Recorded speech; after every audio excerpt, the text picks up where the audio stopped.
নিজেদের মধ্যে শান্তি চুক্তির এক মাস পরে আবারও সংঘর্ষে জড়িয়েছেন ঢাকা কলেজ ও আইডিয়াল কলেজের শিক্ষার্থীরা।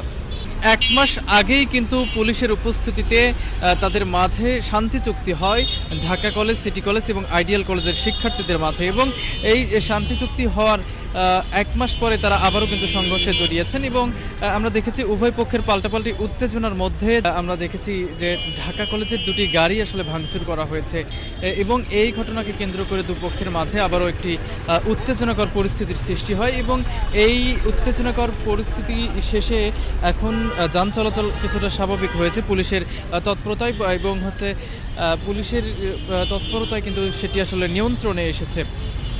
কিছুক্ষণ আগে অর্থাৎ তারা কিন্তু পুলিশের যে তৎপরতা, পুলিশ কিন্তু সর্বশেষ টিয়ার শেল নিক্ষেপ করতে বাধ্য হন। তাদের সংঘর্ষ আসলে তাদেরকে পিছু হটতে আসলে বাধ্য করা হয়।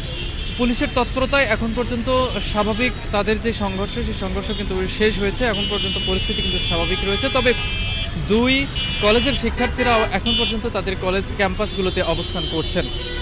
মূলত আমরা দেখেছি সকাল 8টা থেকে তাদের উত্তেজনাকর একটি পরিস্থিতি সৃষ্টি হয়, এবং এই পরিস্থিতির মাঝে আসলে ঢাকা কলেজের দুটি গাড়ি ভাঙচুর করার অভিযোগ ওঠে আইডিয়াল কলেজের শিক্ষার্থীদের বিরুদ্ধে।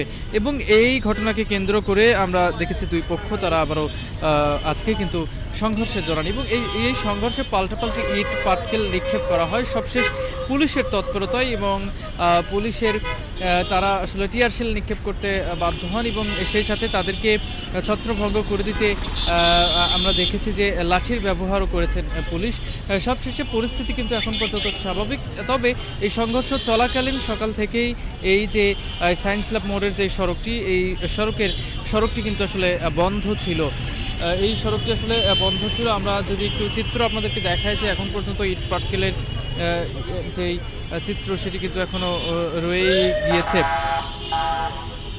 কিছুদিন আগে কিন্তু দুই দফায় ঢাকা কলেজ, সিটি কলেজ এবং এই আইডিয়াল কলেজের মাঝে আসলে শান্তি চুক্তি হয়েছিল, এবং সেই শান্তি চুক্তির পরপরই আমরা দেখেছি এমনকি প্রথম শান্তি চুক্তির দিনেও কিন্তু তারা সংঘর্ষে জড়িয়েছিলেন। সবশেষ শান্তি চুক্তিতে তারা ভাই ভাই স্লোগান দিয়েছিলেন এবং নিজেদের মাঝে আসলে মিষ্টি বিতরণ করেছিলেন। সে সময় পুলিশের ঊর্ধ্বতন কর্মকর্তারাও কিন্তু উপস্থিত থেকে তাদের সেই শান্তি চুক্তিটি বাস্তবায়ন করে দিয়েছিলেন মৌখিকভাবে। তবে সেই শান্তি চুক্তির এক মাস না পেরোতে আবার উত্তেজনাকর পরিস্থিতি সৃষ্টি হয়, এবং দুপক্ষ কিন্তু তারা আবারও সংঘর্ষে জড়ান। এবং সংঘর্ষে জড়ানোর ফলে সকাল থেকে এই যে সায়েন্স ল্যাব মোড়ের যে সড়কটি, অর্থাৎ ধানমন্ডির যেই সড়কটি, এই গুরুত্বপূর্ণ সড়ক কিন্তু আসলে অবরুদ্ধ হয়েছিল, এবং এখানে কিন্তু যান চলাচল বন্ধ হয়েছিল। সর্বশেষ যে আপডেট চিত্রটি আপনাদেরকে দেখানোর জন্য যুক্ত করেছি যে এই রাস্তাটি এখন স্বাভাবিক আছে। শিক্ষার্থীরা তারা তাদের নিজেদের ক্যাম্পাসে ফিরে গিয়েছেন। তাদের যে সংঘর্ষ, সেই সংঘর্ষ কিন্তু স্বাভাবিক পরিস্থিতি, এবং আজকের মধ্যে সেটি শেষ হয়েছে। পুলিশ কিন্তু আসলে এমনটাই জানিয়েছেন যে তাদেরকে আসলে পুলিশের তৎপরতায় তাদেরকে আসলে পিছু হটতে বাধ্য করা হয়েছে। তারা এখন পর্যন্ত ক্যাম্পাসে অবস্থান করছেন, এবং এই যে সড়কটি, এই সড়কে যান চলাচল কিন্তু স্বাভাবিক রয়েছে।